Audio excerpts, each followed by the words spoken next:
Hello everyone, welcome to Shorthand Battle. I am Divya and I am going to dictate you a passage of 840 words from Sir Kailash Chandra magazine at the speed of 80 words per minute. So be ready for the dictation. 3, 2, 1 and go. I am thankful to you for having given me this opportunity long last to say a few words on the budget. Already much has been said and I think the finance minister has come in for his share of congratulations as well as criticisms. So there is not very much to say, but I should like to say a few words. The increased development expenditure and the absence of any new taxation has earned for the budget a good response even from the businessmen. I especially welcome the relief given to the middle classes by raising the exemption limit of income tax in respect of personal income. No doubt this is some relief to the middle classes, but I would request the finance minister if he could to raise this exemption limit from rupees 4,000 to rupees 6,000, as that would give substantial relief to the middle classes. I am indeed glad that the Taxation Inquiry Commission has been appointed with Dr. John Mathai as the chairman, and I am sure that many of the vexed problems may be solved through this commission.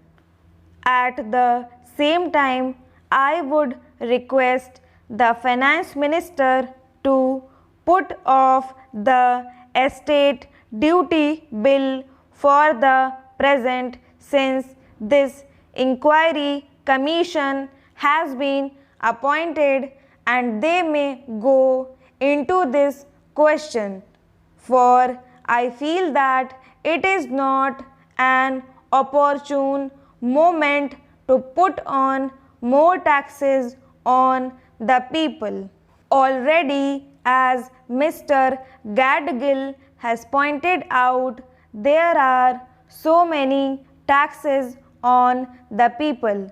The people are overburdened by taxes and they are just trying to recover their stability. So, in regard to estate duty, I would ask him to consider about it. My reason for asking it to be postponed is, as I have said, that the people are still facing economic distress, and then our government is not able to offer the amenities which other countries have, where the estate duty exists, such as free compulsory education for children, free medical aid, homes for the poor and the destitute, old age pension, etc. So, my humble suggestion is that this point may be considered by the Taxation Inquiry Commission. I agree that there is a brighter side of the picture, and that instead of continually harping on our poverty, we should also see the bright side. We are making encouraging progress towards laying the foundation of a welfare state. with the cooperation of all and the implementation of the 5-year plan, I am sure, sir, that we should be able to lay the foundations and fulfill the dreams of India. It is indeed encouraging to know from the finance minister that there is a tendency of lowering food prices all over the world, and in that case the prices in our country too would be lowered. Regarding defense, for obvious security reasons, I do not agree with my friends who say that the expenditure should be curtailed. It is not advisable to take any undue risks and slacken the defense arrangements. Indeed, defense is one of our valuable assets, although strange to say, there seems to be adverse opinion in some quarters.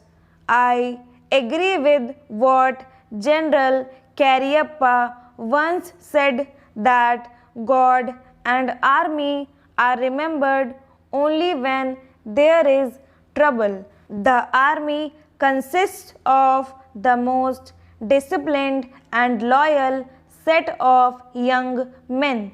It would not be proper to effect economy in the pay of these brave officers, as it would not be an incentive for the right type of young men to join the army, and it would become ineffective and inefficient.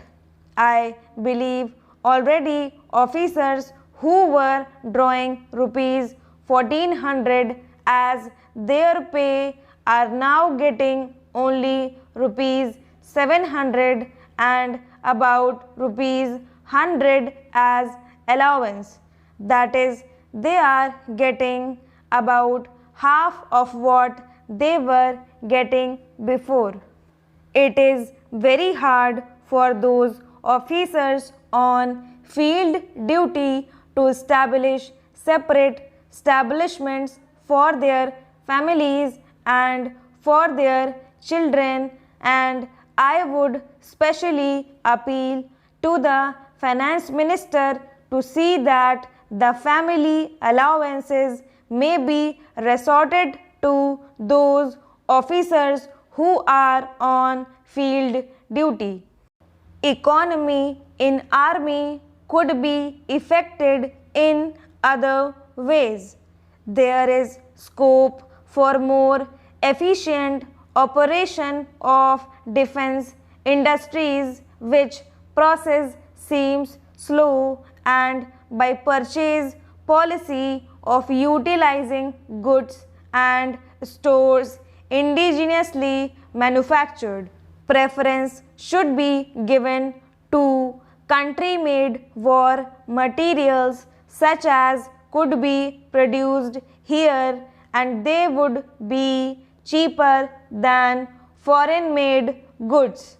I may also suggest that the armed forces who are not on field service or under any operational commitments could be utilized for giving military training to the youths in schools and colleges, which would teach discipline and loyalty. The university authorities should make military training as part of their compulsory education, just as they have adopted social, domestic and political sciences. The National Cadet Corps is already inculcating military training in some universities such as Bombay and Calcutta, but if military training is made compulsory for our university students, it will go a long way. Stop.